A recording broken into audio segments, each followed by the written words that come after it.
होते हैं। साहब, पिछले कार्यकाल में हरियाणा स्टाफ सिलेक्शन कमीशन ने लगभग 75 से 77,000 भर्तियां की थी और एक बड़ा विषय चुनाव में था कि पारदर्शी तरीके से मेरिट पर नौकरियां दी और उसका लाभ मिला पार्टी सत्ता में आई। ये क्या कारण है कि दूसरे कार्यकाल में उतनी तेजी से ये भर्तियां नहीं हो पाई? 1.5 साल से सीईटी रुका पड़ा है। आपने घोषणा की थी कि पिछला जून में हो जाएगा, इस बार का जून में भी संभव है, जुलाई में संभव हो सकता है।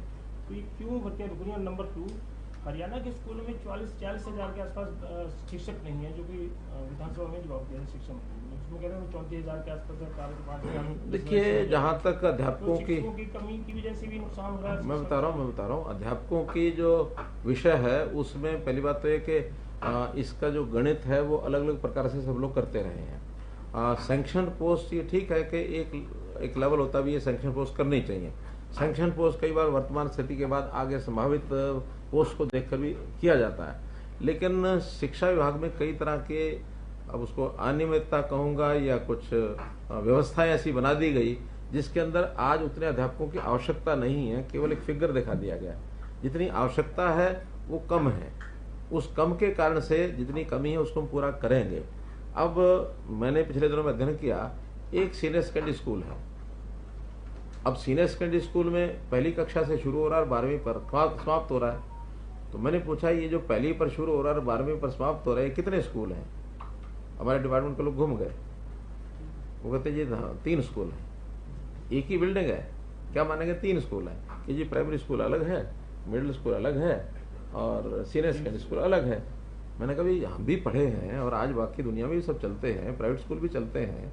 प्राइवेट स्कूल इसको एक स्कूल मानता है, तो इसको एक स्कूल क्यों नहीं मानते? एक स्कूल मानेंगे तो रैशनलाइजेशन में जितने अध्यापक हैं वो सब एक दूसरे का जुड़ जाएंगे। यहाँ तो जो 6ठी से 8वीं है उसको अगर 9वीं कक्षा में कोई अध्यापक कम है और यहाँ अगर अध्यापक ज्यादा है तो वहां जाकर 9वीं को नहीं पढ़ा सकता। पहली से 5वीं अध्यापक कम है, 8वीं 6ठी 8वीं में ज्यादा है, वो फिर 5वीं को आकर नहीं पढ़ाता, क्योंकि वहाँ स्कूल अलग है जी, उसका हेडमास्टर अलग है जी, उसका प्रिंसिपल अलग है जी। तो इसको एक रैशनलाइज करके हम इसका एक व्यवस्था आगे बहुत जल्दी ला रहे हैं कि एक बिल्डिंग का स्कूल वो जिस भी क्लास तक है, 5वीं तक है तो एक, 8वीं तक है तो भी एक, 12वीं तक है तो भी एक, 10वीं तक है तो भी एक स्कूल है। जो हेड है उसका नाम चाहे प्रिंसिपल हो, चाहे हेडमास्टर हो, चाहे हेड टीचर हो, वो उसको कोऑर्डिनेट करेगा। अपने अपने सेक्शंस के हिसाब से सब टीचर्स जो होते हैं इंचार्ज होते ही हैं। तो इसलिए इसमें से वो संख्या अपने आप रैशनलाइज होने वाली है। बल्कि सरकारी स्कूलों में संख्या पिछले साल भी बढ़ी है, इस साल भी बढ़ने की संभावना है। एक तो कोविड उसका एक कारण है, समझ में आता है, लेकिन वहाँ स्कूल में एजुकेशन की जो स्थिति है वो भी हमने काफ़ी सुधार उसमें किए हैं। जैसे हमने 5 लाख टैब दिए हैं 10वीं 11वीं 12वीं। Haryana is the first state, not only the country, but मैं कहता हूं कि किसी और कंट्री ने भी इस प्रकार का काम नहीं किया हुआ। और भी कंट्री ने, एक कंट्री ने 5 लाख टेबलेट्स प्री लोडेड, पाल क्या होता है? पर्सनलाइज्ड अडेप्टिव लर्निंग, उसके हिसाब से कहीं भी इतना बड़ा स्टेप नहीं लिया गया। हमने एक मुश्त में 650 करोड़ रुपया खर्च कर दिया। ऐसे ही हमने संस्कृत मॉडल स्कूल ये खोलने जा रहे हैं, अभी 500 की योजना है। वहाँ जितने उनके पास बिल्डिंग नहीं है उससे ज़्यादा उनके पास भीड़ लग गई है, बल्कि हम तो बहुत जल्दी इसका 500 पूरा करने के बाद और आगे बढ़ाएंगे। और इसमें हमने फीस भी रखी है, केवल जो 1,80,000 से नीचे हैं वो फ्री होंगे, इससे ऊपर की आय वर्ग के लोग हैं उनको फीस देनी होगी। और उसमें भी लोग आ रहे हैं, वो कहते हैं जी 500-700 हज़ार रुपया देने में हमें दिक्कत क्या? साल का अगर 10-12 हज़ार रुपया अपने बच्चे के लिए दे दिया और 2 लाख रुपया 3 लाख रुपया इनकम है तो पढ़ाई में भी खर्च करेंगे। इसके कारण से हमारी शिक्षा का जो लेवल स्तर ऊंचा हो रहा है। 2 प्रकार की टास्क फोर्स हमने कह दी अब स्कूलों के लिए।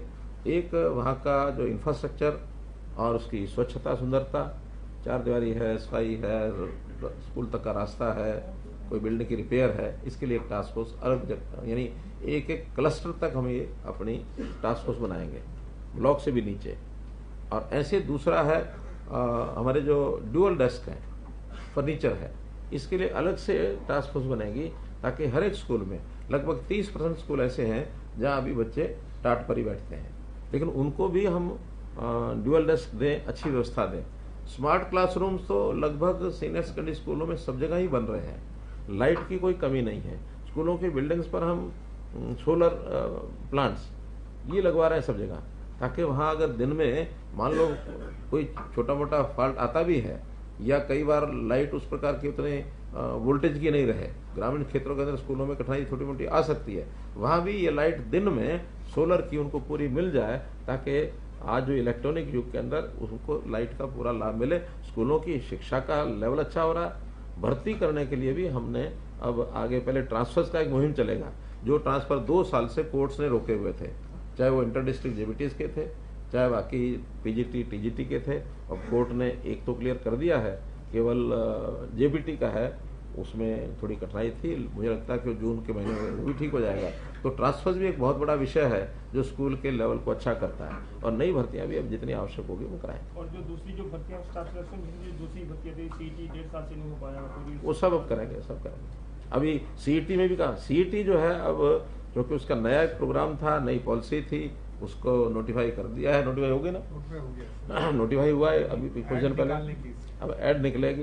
तो अभी जुलाई में होगा सीईटी या अगस्त में होगा? टाइम टेबल एचएसएससी बना रहा है, लेकिन उसमें जुलाई अगस्त में कभी भी हो जाएगा, उसमें कोई दिक्कत नहीं।